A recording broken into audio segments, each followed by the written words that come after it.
Hi, I'm Victoria, and this is one of the recipes from my pasta art book.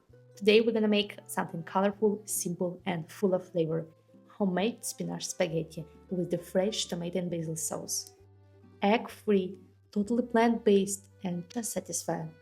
Spaghetti is one of the most well-known pasta shapes, long and round strands that you can find almost in every Italian kitchen. Traditionally made with semolina flour and water in the sauce, but this version adds a twist of fresh spinach for a beautiful green color. First, blanch a handful of spinach in boiled water for a few minutes. Then straight, cool it down quickly and squeeze out the excess water with your hands. Blend it into smooth pure. No need to add anything.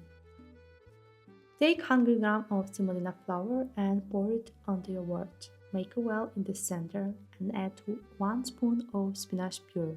Start mixing slowly with a fork, bringing in flour in a little time. Once it starts coming together, begin kneading the dough by hand. Knead about 8 to 10 minutes until the dough is smooth and firm. Cover it and let it rest for 30 minutes. After resting, cut the dough and roll it out using the pasta machine, nice and thin, about 1 to 2 millimeters thick. Then cut into spaghetti. Bring a pot of water to boil. While it heats, prepare a quick fresh tomato sauce.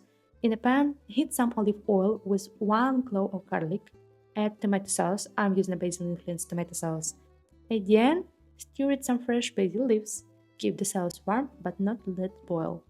Now boil spaghetti for 1-2 minutes and transfer it straight into the pan. Toss it gently in the sauce for 1-2 minutes. Stir topped with more fresh basil and a few walnuts if you like it more crunch. Buon appetito! Enjoy!